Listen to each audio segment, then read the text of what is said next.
We all have our favourite artists, whether they paint, direct, write, act or all of the above. There are certain types of artists that appeal to us in a way that inspire devotion to their every move in their chosen field. You don't necessarily have to like every move they make. Sometimes the artist makes a misstep, a bad album, movie, book, whatever, but it doesn't necessarily knock them down from the pedestal you had placed them on.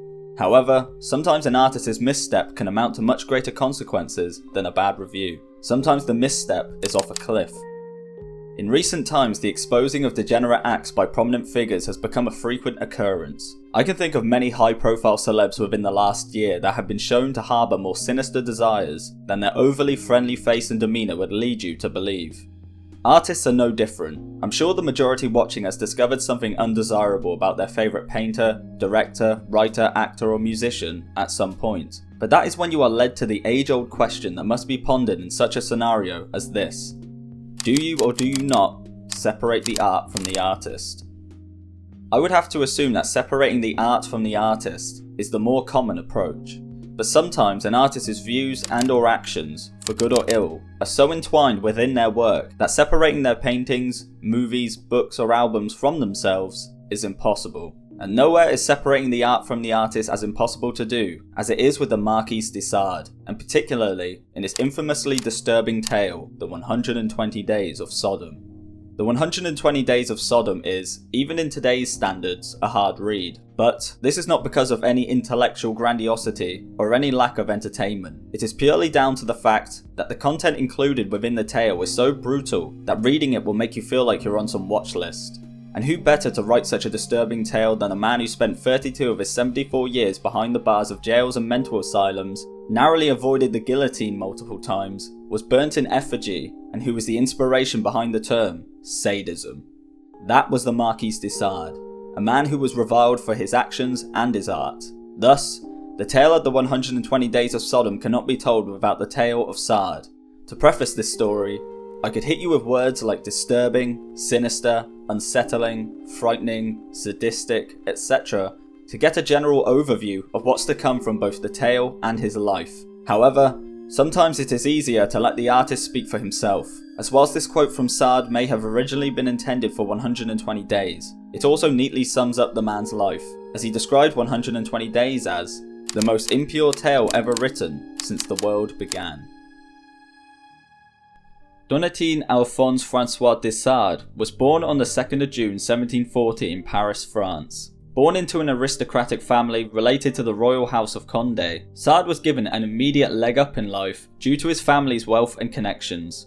To be born into a position of immense privilege would for any normal child be nothing but an advantage. However, due to Sade's inclinations towards hedonism and violence, the immediate power only acted to encourage Sade's darker side. The first sign of Sade's psychotic side would reveal itself early in his life. In 1744, at the age of 4, Sade had brutally attacked a playmate of his for reasons that are unknown. Due to the attack, Sade's father, Jean-Baptiste Joseph François, otherwise known as the Comte de Sade, sent Sade to go and live with his uncle, who tutored him until he was 10 years old. Despite his father's good intentions, Sade reportedly grew worse under the care of his uncle, as his uncle often left him to the devices of servants who had no authority to properly discipline him. Unsurprisingly, Sade's capacity for entitlement and fits of rage only increased from the time spent in his uncle's care. After 6 years of being tutored by his uncle, Sade was sent to attend a prestigious school called the Lycée Louis le Grand in 1750. The school proved to be a pivotal element to Sade's development, as it was at the school where Sade grew a love for theatre, literature and flagellation. Sade would routinely be disciplined by teachers for his unruly conduct in classrooms. As you can imagine, Sade's violent tendencies had not quelled one bit upon leaving his uncle's and entering the school, and so he often found himself fighting students and causing general mayhem whilst in class. To combat his behaviour, the teachers had attempted to deal with Sade in the best way they knew how: flagellation. Unfortunately for them, they had not extinguished a flame, they had instead stoked a fire within. Sade left school in 1754 to pursue a career in the French military, which saw him participate in the 7 Years' War, which took place between 1756 to 1763. When not on duty, Sade would spend his time in promiscuous pursuits as well as gambling. His father, the Comte de Sade, could see his son going down a dark path, and decided to set about finding an affluent wife for his son to help secure him financially, and to prevent him from his promiscuity. Sade was thus married on the 17th of May 1763. Within the same year, Sade was discharged from the military and moved back to Paris with his new wife. Once again, Sade's father's attempts to help his son had proven to be useless, as Sade would continue to sleep with multiple women whilst married. It was in the same year as his marriage that the first of many sex scandals of Sade's life would take place. On the 18th of October 1763, Sade invited a prostitute called Jean Testard to one of his properties in Paris. The following morning, Testard was running for the police. According to Testard, Sade had locked her in his house and made her join him in committing sexual acts on religious artifacts, as well as breaking them. Sade had threatened Testard with a pistol and sword. Sade was thus arrested. However, he was not arrested because of his abuse and imprisonment of Testard. No. Instead, Sade was arrested due to his blasphemous statements and sexual conduct with the religious artifacts. He was placed in the Château de Vincennes. Fortunately for Sade, this arrest would only last until the 13th of November, as he had the backing of his mother-in-law, Madame de Montiel, who excused Sade's blasphemous acts and apologised on his behalf. Sade was thus free, yet despite this brush with the law, Sade picked up right where he left off. Sade would continue to sleep with many women of the night, and he would spend the other portion of his waking days travelling around France, plunging further into debt, hosting parties, and engaging in scandalous behaviour. On the 24th of January 1767, Sade's father passed away, and Sade inherited the name of Comte de Sade. For an unknown reason, Sade still preferred to be called the Marquis. In the same year, on the 27th of August, Sade's first child was born. The following year, Sade would once again be embroiled in another scandal. Yet this one would prove to be far more public. The scandal would infamously be coined the Rose Keller Affair.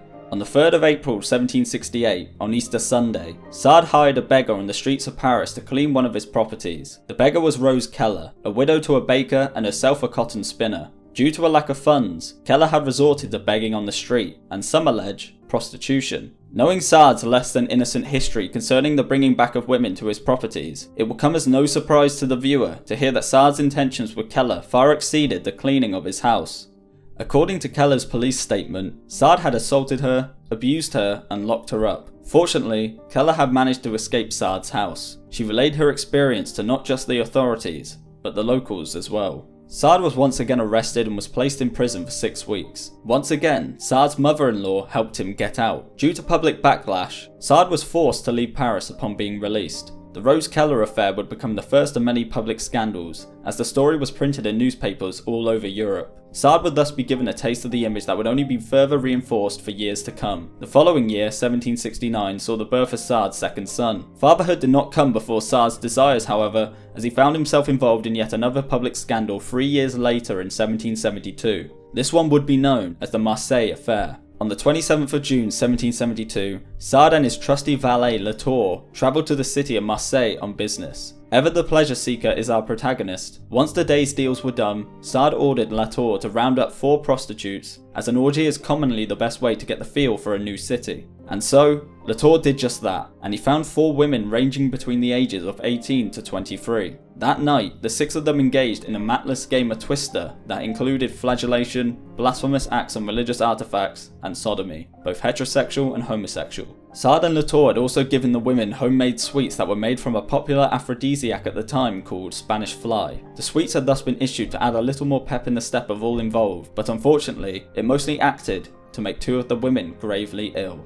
The entire incident was thus reported to the police, and Sade and Latour were charged with poisoning and sodomy, 2 charges that gifted the 2 men with a death sentence. Luckily for them, the 2 men fled to Italy before being captured, and effigies of Sade and Latour were burnt in their place. Despite the widespread scandal, 1772 was also the year Sade started a relationship with his sister-in-law. Due to this, Sade's once loyal mother-in-law became enraged and financed Sade's arrest, gave the authorities details of his whereabouts, and done a complete flip from devout Sade supporter to devout Sade hater. Sade was thus arrested on the 8th of December 1772 and was placed in the fortress of Melun. Sade, ever the slippery customer, escaped incarceration in 1773 and stayed in hiding at his chateau in Lacoste. Invigorated by his freedom, Sa'd returned to business as usual, resulting in yet another public scandal, a scandal far darker than those previously, as it included the abuse of minors along with the help of Sa'd's wife. The scandal was known as the Lacoste Affair and included the abduction of 1 male minor and 5 female minors. The affair took place in late 1774 to early 1775. Sa'd and his wife had abused the minors physically and sexually. Thankfully, the parents of the children filed charges against Sa'd, and by July 1775 he had fled once again to Italy. Sa'd would return to Lacoste in June of 1776 and would continue with his old ways. Once again, Sa'd was hiring servants with the intention of performing sodomy, orgies and sexual abuse. However, Sa'd's time of freedom would soon come to an end. After hearing of his mother's death, Sa'd, alongside his wife, travelled to Paris. Once he arrived, he was arrested and incarcerated in Vincennes. Sa'd managed to escape en route to court hearings, yet was finally arrested for good in August of 1778 and by September 7th was put back in Vincennes, where he would remain for 6 years.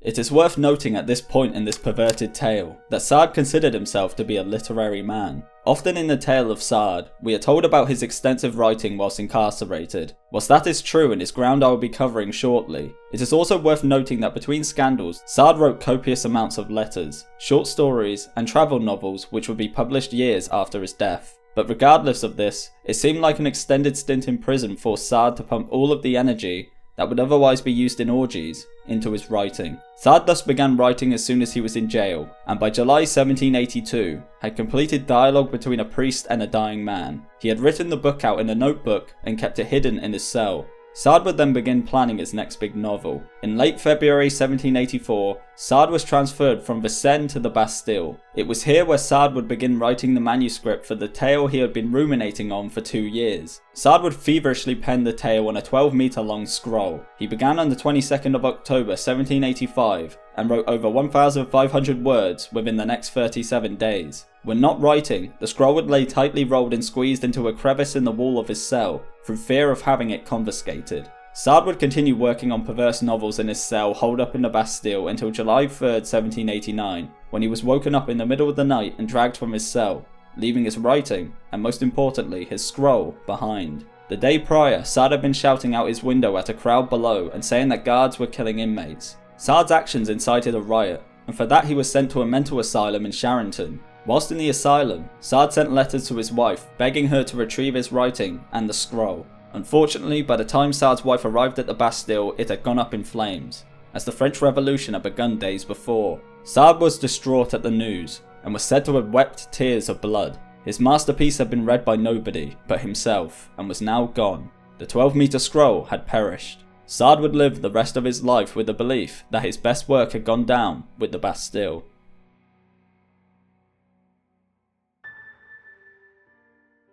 I advise the over-modest to lay my book aside at once, if he would not be scandalised, for 'tis already clear there is not much of the chaste in our plan, and we dare hold ourselves answerable in advance that there will be still less in the execution.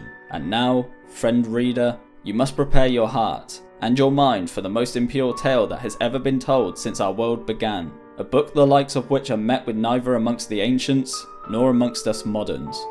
The 120 Days of Sodom is a story about 4 libertines who enslave a harem of boys and girls, some of them their own children, for the purposes of physical and sexual torture. The 4 libertines are all high society men. We have a duke, the Duc de Blangy, a bishop, the duke's brother, referred to as the Bishop of Aix, a judge, the President de Courval, and a banker, de Sette. The libertines and their victims spend the tale locked up in a chateau located in a black forest. Along with them are 4 prostitutes who tell stories of their careers to rile up and inspire the libertines. The tale is broken up into an introduction and 4 parts. The introduction introduces us to the 4 libertines and gives us some insight into their degenerate backstories as well as their physical attributes. The first man we are introduced to is the Duke. Aged 50, the Duke is described as an imposing figure. He is of average height, has a strong build, possesses a masculine countenance, and has a charming way about him that conceals the depravity of his true self. To obtain his wealth, we are told that the Duke was born into it. However, to obtain even more, he killed his mother so he could inherit 100% of his family's estate. He had tried to get his sister to help him with the killing and promised her an even split once the job was done. However, the Duke's sister didn't want to join in on the plan, and so he killed her first.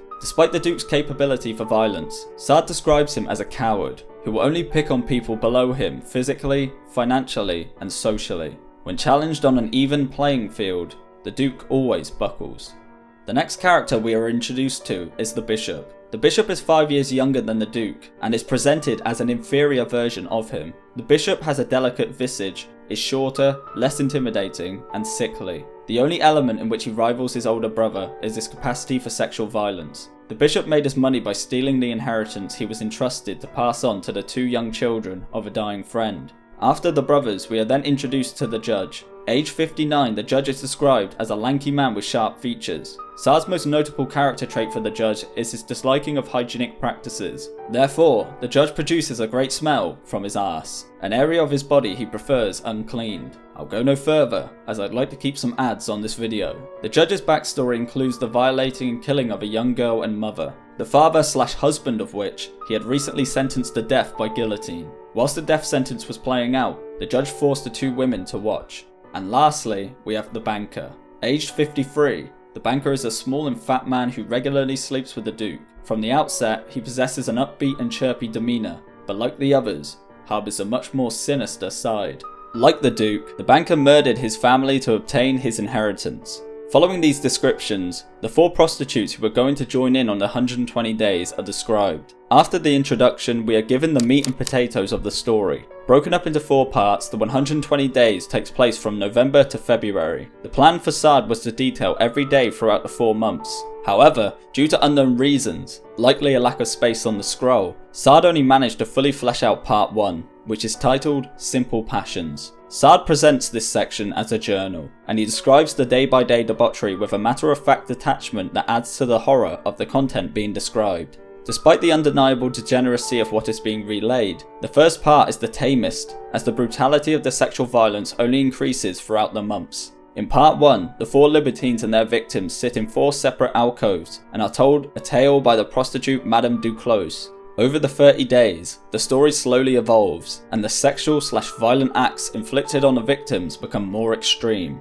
Following Duclos' story, the libertines engage in a huge supper, followed by an orgy. This routine more or less repeats throughout this part. At the end of part 1, Duclos finishes her tale and is celebrated by all 4 libertines. For doing her job well, she is invited to the last day of November's supper, a very prestigious offer. The libertines then make a promise to Duclos that she would not have to suffer the same amount of cruelty as the others. She is promised immunity, and is told she will safely be returned to Paris once the 120 days is completed. Following this, the libertines have their last supper of November, in which Duclos and the 2 libertines, the Judge and the Duke, get so drunk that they pass on the evening's orgy. The other 2, the Banker and the Bishop, do not pass it up and continue to business as usual. The only fully written out section of the 120 days ends as such. Everyone repaired to his bed at 2 in the morning, and 'twas thus the month of November ended. Thus came to a close the first phase of this lubricious and interesting holiday, for whose second part we will not keep the public waiting, if to our consideration it has kindly received what we have chronicled so far. What is interesting about reading the 120 Days of Sodom, despite the general intrigue regarding the content, is the notes that are included in the printed text. It is important to remember that 120 Days is a first draft, and so, it contains a lot of continuity errors and notes for things to improve upon. Saad actually leaves a space after the first part titled, Mistakes I Have Made. In this section, Saad notes things like how he didn't like the way he allowed one of the prostitutes to convey an emotional response when a tale was being told. Another note reminds him to not reveal so many violent acts, so as to keep the crescendo of debauchery at a steady pace throughout the story. Lastly, he notes inconsistencies with characters. For example, in one of the scenes, he calls a character a virgin who previously in another scene had been, in Saad's words, depucelated in every sector. When later I put the text in final order, I must be particularly careful to have a notebook beside me at all times. I'll have to put down very exact mention of each happening and each portrait as I write it, otherwise I'll get horribly confused because of the multitude of characters. The last three parts, the complex passions, the criminal passions, and the murderous passions, are written as a list of increasingly vile actions against the victims that include sodomy, scat, rape, and eventually death. For some reason, Sa'd never got around to fully fleshing out the last three, and it's likely for the best. Therefore, reading these sections is simply just reading an ever-increasing list of fucked up actions against helpless victims. To give you an idea of what this is like, dear viewer, I'm going to read you an excerpt from part 4, The Murderous Passions, to help you understand why the 120 Days of Sodom is the rightful owner of the claim to be the most impure tale ever written. I must warn you that the quote is graphic, so feel free to skip ahead about 30 seconds if you're not in the mood, or are eating, or have a conscience. However, if you are none of them, then stick around. And here goes the inevitable demonetization of this video. The 14th, 73. A man whose simple taste was to flog a girl, perfects it by every day removing morsels of flesh the size of a pea from the girl's body. But her wounds are not dressed, and thus she perishes over a low fire, as it were. This Granges announces that she will now deal with exceedingly painful murders, wherein 'tis the extreme cruelty which comprises the main element. Messieurs more strongly than ever urge her to furnish abundant details. 74. He who was fond of letting blood daily, relieves his victim of a half ounce of it, continuing till she is dead. Messieurs greet this example with hearty applause. 75. He who was wont to prick the arse with many pins every day administers a more or less superficial gash with a piwanya. The blood is staunched, but the wound is not treated, neither does it mend, and thus 'tis a slow death she dies. A fustigator, 75, quietly and slowly saws off all 4 limbs, one after the other. The Marquise de Massange, of whom Duclos spoke in connection with the shoemaker Petignon's daughter, bought by the Marquise from Duclos, and whose first passion was to undergo 4 hours of flogging without discharging, for a second passion, places a little girl in the hands of a giant fellow, who holds the child by the head over a large charcoal brazier, which burns her very slowly. The victims must be virgins. Despite believing he would spend the rest of his life in a mental institution in Sharrington, Sa'd was released a year after his arrival, in 1790, due to the abolishment of the letters de cachet. He was 50 years old. Sa'd was once again a free man, but unfortunately, his freedom inspired something in his wife, as she left him immediately upon his being released. Sa'd thus struck up a new relationship with Marie Constance Quesnette, an actress in her 30s who remained by Sa'd's side for the rest of his life. Between 1791 and 1793, Sa'd began publishing political works. He became involved in a revolutionary party, of which he soon became a prominent member, as he ascended to the position of president for a short time in 1793. Sa'd had also continued his erotic writing, and wanted to publish some of the works that he had been sending in pieces to his wife whilst at the Bastille. Of the works published, there were Justine, published in 1791, and Juliette, published in 1797. Sa'd also published short stories and poems that he had hoped would bring him financial security, as by now he was deeply in debt. They did not.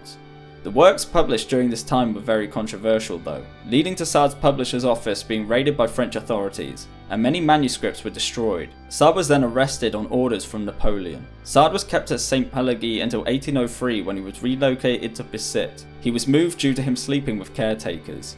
Once again, Sa'd would cause issues in the institution by riling up fellow prisoners. He would once again start writing feverishly to kill time. The last piece of writing published while Sa'd was alive was in 1813 called La Marquise de Grange. The following year, Sa'd fell ill with a fever, and due to a number of complications, he died on the 2nd of December 1814. He was 74 years old.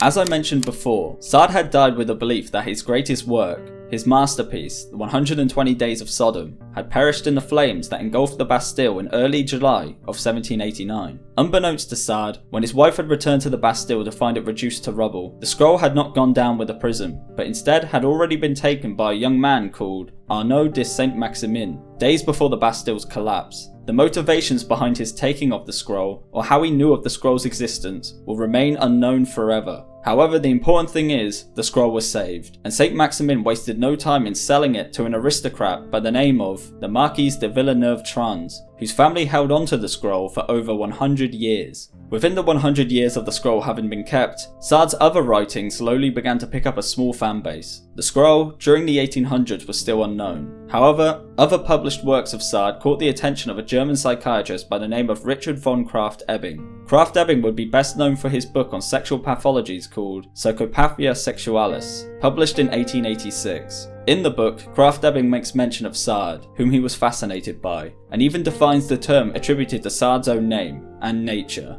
sadism. Sadism is the experience of sexual pleasurable sensations, including orgasm, produced by acts of cruelty, bodily punishment inflicted on one's own person, or when witnessed in others, be they animals or human beings. It may also consist of an innate desire to humiliate, hurt, wound, or even destroy others in order thereby to create sexual pleasure in oneself.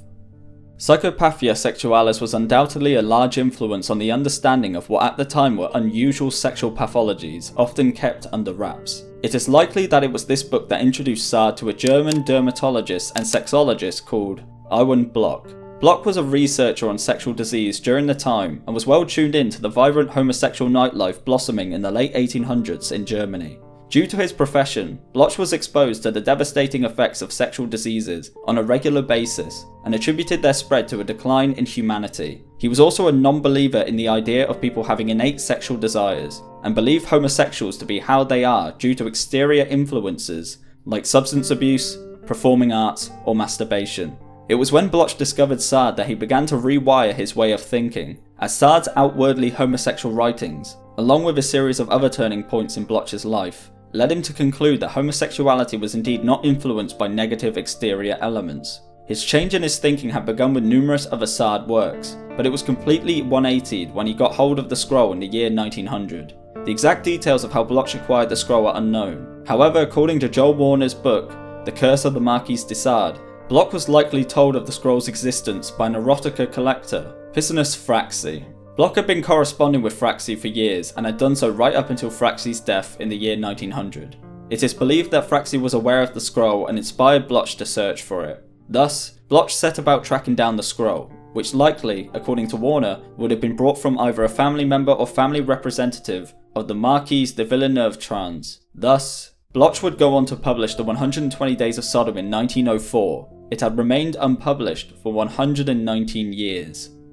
Bloch would hold on to the scroll until he died on the 19th of November 1922 at the age of 50. The scroll was then given to Max Harwitz, the man who published all of Bloch's work on Sa'd. On the 29th of January 1929, a man called Maurice Heine purchased the scroll from Harwitz for 10,000 Reichsmarks. Heine had purchased the scroll on behalf of the Nawaya family, who had a family member directly related to Sa'd. That member was Marie-Laure Henriette Anne de Noailles, who was Sa'd's great-great-great-granddaughter. Once acquired, the scroll had a profound effect on Marie, who, when asked what age did you become yourself, answered back 1929, the year she bought the scroll. The Nawaya family would often hold sorority parties in their Paris mansion. During these parties, Marie would show the scroll to many prominent people and read passages aloud. Due to Heine's work tracking down and obtaining the scroll, Marie allowed him to view the scroll whenever he pleased, which led to him republishing the 120 Days of Sodom between 1931 to 1935. The tale was published as a 3-volume critical edition. The scroll would remain in the hands of the Noailles family for decades. When Marie died on January 29, 1970, the scroll was passed on to her daughter, Nathalie Noailles. Like her mother, Nathalie would get the scroll out at parties and read passages aloud. The scroll would continue being paraded around the Noailles family home until November 1982, when Nathalie called up her son Carlo Perrone in a frenzy and told him that the scroll was missing. A few months prior, in September 1982, Nathalie had allowed French publisher Jean Groet to borrow the scroll. When Groet returned the item to Nathalie, he had returned the copper casing but had taken the manuscript out. Upon noticing its disappearance in November, Nathalie called the authorities and they immediately raided Groet's house. Groet admitted that he had taken the scroll but that it was now in Switzerland in the hands of a Swiss millionaire erotica collector called Gerard Nordmann. When Nathalie's son Perrone travelled to Switzerland to explain the situation of the scroll being stolen and sold in bad faith, Nordmann refused to return the scroll. Nordmann told Perrone that it was his dream to have the manuscript and that he intended to hold on to it until the day he died. The Noailles family filed a criminal complaint against Groet, who was found guilty in 1990. He received a 2-year suspended sentence, as well as a 300,000 franc fine. Unfortunately for the Noailles family, despite finding Gruet guilty, the scroll could not be returned due to Switzerland not signing the 1970 Convention on the means of prohibiting and preventing the illicit import, export, and transfer of ownership of cultural property. The 1970 Convention by the United Nations Educational, Scientific and Cultural Organization was made to have stolen items returned to the countries of those who had signed it. Thus, for Nordman to keep the scroll, all he had to do was prove in a Swiss court that he had bought it in good faith. And on May 28, 1998, the court ruled in Nordman's favour. However, Nordman would never be around to see this victory, as he passed away on February 5, 1992. The scroll would thus remain in the possession of Nordman's family until 2004, when the scroll was put on public display at an erotica exhibit at the Bibliotheca Bodmeriana, located in Switzerland. The scroll would not last long at the Bibliotheca Bodmeriana, as it was only a temporary donation from Nordman's family. In 2017, right before the scroll was to be put up for auction, France declared the 120 Days of Sodom manuscript to be a national treasure. Due to this, the scroll was not allowed to be put up for auction, and negotiations began for France to obtain it. The scroll would remain in limbo until July 9, 2021, when the French government declared it had acquired the manuscript. It had cost €4,550,000, and all of the money had been donated by a wealthy investment banker called Emmanuel Bossard. Today, the scroll still belongs to France, and you can check out images of it online.